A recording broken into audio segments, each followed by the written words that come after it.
السلام علیکم۔ آج سے سینکڑوں برس پہلے عرب کے ایک قبیلے میں حاتم نامی شخص پیدا ہوا۔ وہ اتنا سخی تھا کہ اس کی سخاوت کے قصے دنیا بھر میں مشہور ہوئے۔ اس کے دروازے پر جو شخص بھی آیا اپنی ضرورت پوری کر کے گیا۔ کہتے ہیں کہ اسے اپنے ایک گھوڑے سے بہت پیار تھا۔ ایک روز آدھی رات کے قریب اس کے گھر میں چند مہمان آ گئے۔ اتفاق کی بات ہے کہ اس وقت حاتم کے پاس اپنے مہمانوں کی دعوت کے لیے کچھ نہیں تھا اور رات کے وقت اس کا انتظام کرنا بھی بہت مشکل تھا۔ حاتم تائی نے اپنا پسندیدہ گھوڑا ذبح کر کے مہمانوں کی دعوت کر ڈالی اور اپنے مہمان نوازی کی لاج رکھ لی۔ یونس اسٹوریز کی ویڈیوز میں خوش آمدید۔ حاتم تائی زمانے جاہلیت میں نہایت مشہور و معروف تھا۔ اس کی بیوی معاویہ بنت افزر اس کو ٹوکتی رہتی کہ اتنی زیادہ سخاوت مناسب نہیں، ذرا ہاتھ روک کر خرچ کیا کرو۔ اس کے احتجاج و اعتراض کا حاتم تائی پر کوئی اثر نہیں ہوتا تھا۔ وہ اس کی جلی کٹی سنتا ضرور تھا مگر مرضی اپنی کرتا تھا۔ اس کے پاس دور دور سے لوگ ملنے آتے تھے، اس کی مہمان نوازی سے لطف اندوز ہوتے اور دعائیں دیتے ہوئے جاتے۔ معاویہ کا ایک چچا زاد تھا جس کا نام مالک تھا۔ وہ معاویہ کو پسند کرتا تھا۔ ایک دن اس نے معاویہ سے کہا، تم آخر حاتم تائی کو سمجھاتی کیوں نہیں؟ دیکھتی نہیں وہ کس طرح بغیر سوچے سمجھے مال لٹاتا ہے۔ اس کے پاس کتنا ہی قیمتی مال کیوں نہ ہو، جب تک وہ اسے خرچ نہ کر لے اسے چین نہیں آتا۔ اب تو اس کے پاس جائیداد ہے، اگر اسی طرح مال لٹاتا رہا تو ایک دن وہ بھی آئے گا کہ جب وہ کنگال ہو جائے گا، پھر تمہاری زندگی اجیرن ہو جائے گی۔ اگر اچانک یہ مر جائے تو سوچو تمہارا کیا بنے گا؟ تمہارے بچے بھوکے اور بے یار و مددگار رہ جائیں گے۔ معاویہ نے مالک کی بات کی تصدیق کی اور اسے سراہا۔ تم واقعی میرے خیر خواہ ہو، مگر میں کیا کر سکتی ہوں؟ مالک نے اسے ورغلایا، اگر تم حاتم تائی سے طلاق لے لو تو میں تم سے شادی کر لوں گا۔ میں مالی طور پر حاتم سے زیادہ مستحکم ہوں، مالدار ہوں اور صاحب جائیداد ہوں۔ میرے ساتھ تمہیں کوئی پریشانی نہیں ہوگی۔ یہ اسلام سے پہلے کا دور تھا۔ اس دور میں عورتوں کا اپنے خاوند سے طلاق لینے کا طریقہ یہ تھا کہ عورت جانوروں کے بالوں سے بنے خیمے میں بیٹھ جاتی۔ اگر اس کے گھر کا دروازہ مشرق کی طرف ہوتا تو وہ خیمے کا دروازہ مغرب کی طرف کر لیتی، اور اگر مغرب کی طرف ہوتا تو مشرق کی طرف پھیر دیتی۔ یہ گویا اعلان تھا کہ عورت اپنے خاوند کے ساتھ نہیں رہنا چاہتی۔ معاویہ اپنے چچازاد کی چکنی چپڑی باتوں میں آ گئی اور آخرکار اس نے خیمے کے دروازے کا رخ بدل لیا۔ حاتم گھر آیا تو دیکھا کہ دروازے کا رخ بدلا ہوا ہے۔ اسے سمجھ آ گئی کہ معاویہ اس کے ساتھ نہیں رہنا چاہتی۔ اس نے اپنے بیٹے عدی کو بلایا اور کہا، دیکھو تمہاری ماں نے کیا کیا ہے۔ عدی نے کہا، میں نے بھی دیکھ تو لیا ہے مگر میں کر بھی کیا سکتا ہوں۔ حاتم نے اپنے بیٹے کا ہاتھ پکڑا اور تھوڑی دور ایک وادی میں جا کر سکونت اختیار کر لی۔ اسی دوران 50 افراد پر مشتمل ایک قافلے نے حسب معمول حاتم کے گھر کے آگے آ کر پڑاؤ ڈالا۔ مہمانوں کا قافلہ دیکھ کر معاویہ کے پاؤں تلے سے زمین نکل گئی۔ اس نے اپنے کنیز کو بلوایا اور کہا کہ میرے چچازاد بھائی مالک کو مہمانوں کا بتاؤ، اس سے کہو کہ ان کے لیے دودھ اور کھانے پینے کا سامان فوراً بھجوائے، آخر مہمان نوازی تو کرنی ہوگی۔ کنیز سوچ رہی تھی کہ آج لوگ حاتم کا مقام جان لیں گے، یقیناً آج کی رات فیصلہ کن ہے۔ کنیز مالک کے پاس گئی اور معاویہ کا پیغام دیا۔ پیغام سنتے ہی مالک نے اپنا سر پیٹنا شروع کر دیا، اپنی داڑھی نوچی اور کہا کہ جاؤ معاویہ کو میرا سلام کہو اور یہ کہو کہ اسی مہمان نوازی اور اسراف کی وجہ سے ہی تو میں نے تمہیں حاتم سے طلاق لینے کا مشورہ دیا تھا۔ اب مجھے اس مصیبت میں پھنسانا چاہتی ہو؟ میں باز آیا ایسی سخاوت اور مہمان نوازی سے۔ ایک ساتھ 50 آدمیوں کی مہمان نوازی میرے بس کی بات نہیں۔ کنیز نے آ کر معاویہ کے سامنے مالک کے الفاظ دہرا دیے۔ معاویہ کو یہ جواب اچھا نہ لگا۔ گھر میں مہمان بیٹھے تھے، آخر وہ حاتم تائی کی بیوی تھی۔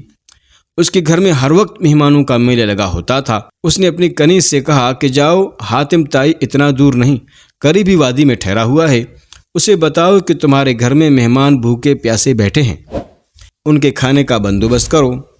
کنیز بھاگتی ہوئی وادی کی طرف گئی، دور سے حاتم تائی کو پکارا، مہمانوں کی خبر دی۔ اس نے کہا، اہلاً و سہلاً، مہمانوں کو خوش آمدید۔ وہ بھاگتا ہوا اونٹوں کے باڑے میں آیا، 2 اونٹ کھول کر خیمے کے پاس لایا اور ان کی پچھلی ٹانگوں کے گھٹنے کاٹ ڈالے۔ اس دور میں ذبح کرنے کا یہی طریقہ تھا۔ معاویہ نے دیکھا تو زور زور سے چلانے لگی کہ یہ تم کیا کر رہے ہو؟ میں نے اسی وجہ سے تو تم سے جدائی اختیار کی تھی۔ یہ اونٹ میری اولاد کے لیے چھوڑ دو، مہمانوں کی خدمت کسی اور طریقے سے بھی ہو سکتی ہے۔ حاتم تائی نے جواب دیا، معاویہ تیرا ستیہ ناس ہو، جس ذات نے ان مہمانوں کو، تیری اولاد کو اور ساری مخلوق کو پیدا کیا ہے وہی ان کا روزی رساں بھی ہے، تم فکر کرنے والی کون ہوتی ہو؟ حاتم طائی کے دور میں ایک بادشاہ نوفل حکومت کرتا تھا۔ وہ حاتم کی شہرت سے جلتا تھا۔ ایک دن وہ بہت بڑے لشکر کے ساتھ حاتم طائی پر حملہ کرنے چلا۔ جب حاتم طائی کو پتہ چلا تو اس نے سوچا کہ میری وجہ سے بہت سے آدمی مارے جائیں گے اور بڑی خون ریزی ہوگی، ان سب کا عذاب مجھ پر ہوگا۔ اس لیے حاتم طائی وہاں سے بھاگ کھڑا ہوا اور غار میں جا کر چھپ گیا۔ جب حاتم کے غائب ہونے کی اطلاع نوفل کو ملی تو اس نے حاتم کی تمام جائیداد اور اس کی قیمتی گھوڑے قبضے میں لے لیے۔ اس نے یہ اعلان بھی کر دیا کہ جو شخص حاتم کو گرفتار کر کے میرے پاس لائے گا اسے منہ مانگا انعام دیا جائے گا۔ یہ اعلان سن کر لالچی لوگوں نے اپنی قسمت آزمانے کا فیصلہ کیا اور حاتم کی تلاش شروع کر دی، لیکن وہ سب ناکام رہے۔ ایک دن ایک بوڑھا لکڑہار اپنی بیوی اور بچوں کے ساتھ سوکھی ہوئی لکڑیاں ڈھونڈتے ہوئے پہاڑ کے دامن میں گیا۔ وہیں ایک غار میں حاتم چھپا ہوا تھا۔ بڑھیا بولی، کاش حاتم طائی ہمارے ہاتھ لگ جائے تو اس بڑھاپے میں ہمیں لکڑیاں ڈھونڈنا نہ پڑے، بلکہ بادشاہ سے بہت سا انعام و اکرام لے کر آئندہ آرام کی زندگی بسر کریں، اتنی سخت محنت سے جان چھوٹ جائے۔ بوڑھے نے کہا، ایسی باتیں کرتی ہو، ہماری قسمت میں آرام کہاں؟ ہماری قسمت میں تو یہی لکھا ہے کہ روز لکڑیاں جمع کریں اور شہر جا کر فروخت کریں، تب کہیں نان نمک کا انتظام ہو۔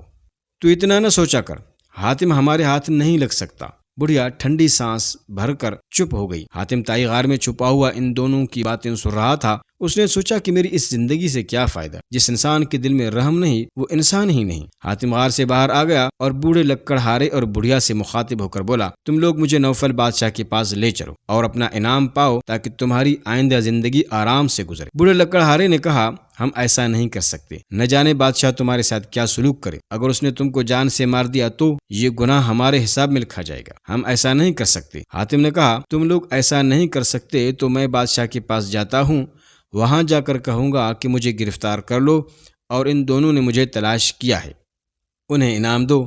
بوڑھا لکڑہار یہ سن کر ہنسا اور حاتم طائی سے بولا، یہ تو بھلائی کے بدلے برائی ہے۔ ابھی یہ باتیں ہو ہی رہی تھی کہ بہت سے لوگ جمع ہو گئے۔ ان سب نے انعام کے لالچ میں حاتم کو گھیر لیا اور اسے لے کر نوفل کے دربار میں پہنچ گئے۔ وہاں کہا، ہم نے حاتم طائی کو تلاش کیا ہے، اس لیے ہمیں انعام دیا جائے۔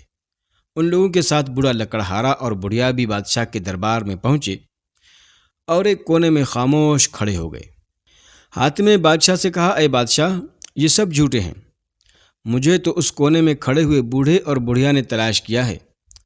نوفل بادشاہ نے بوڑھے لکڑہار کو اپنے قریب بلایا اور پوچھا، کیا حاتم سچ بول رہا ہے؟